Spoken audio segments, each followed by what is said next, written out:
A total of 7 Alabama players with eligibility remaining opted for the NFL over another season in Tuscaloosa. Some were obvious: Quinnen Williams, Jonah Williams and Josh Jacobs are first-round guys. Cornerback Saivion Smith wasn't necessarily on the list of no-brainers after one season in a Crimson Tide jersey.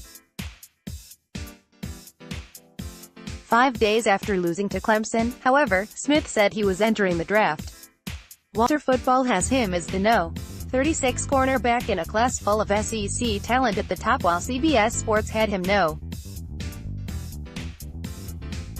12. Smith on Sunday at the NFL Combine spoke about his decision to leave Alabama, his final game with the team and the injury that ended it.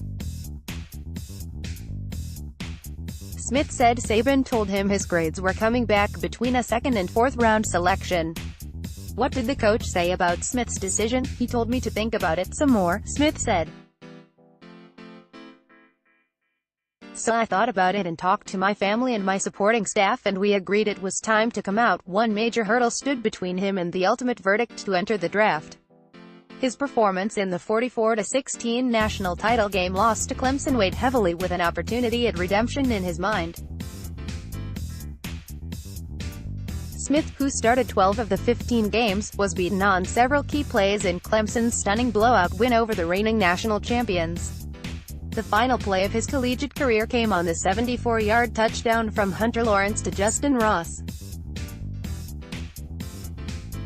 It was practically the backbreaker that put the Tigers up 37-16 3 plays after Alabama's failed fake field goal in the third quarter.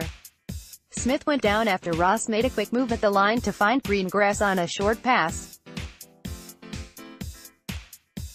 The cornerback didn't get up as medical staff rushed to his side before he was carted off the field with an apparent ankle injury.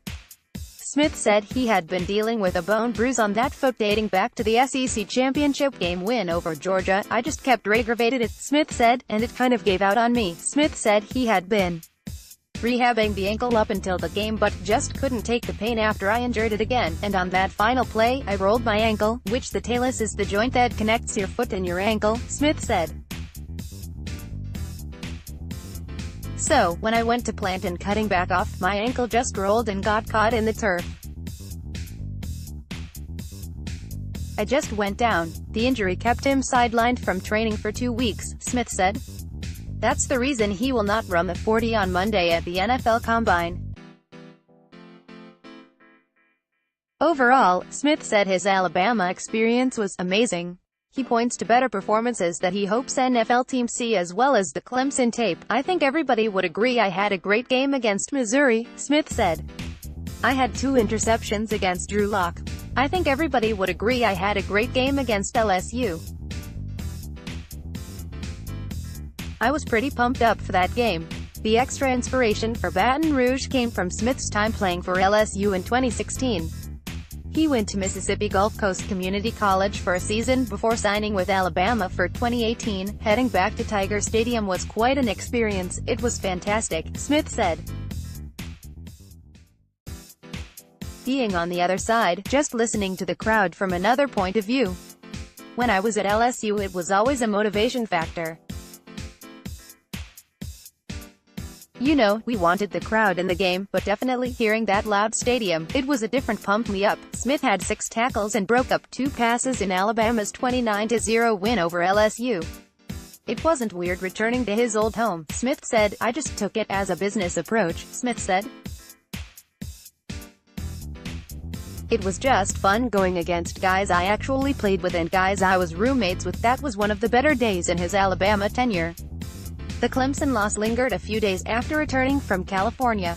It weighed heavily into the thought process of going pro or a second Alabama season, of course, he said. That was the main reason I wanted to come back, but I just thought about it and talked about it with my family. And I thought it was the right decision to come out. Michael Casagrande is an Alabama beat writer for the Alabama Media Group. Follow him on Twitter at @CasaGrande or on Facebook.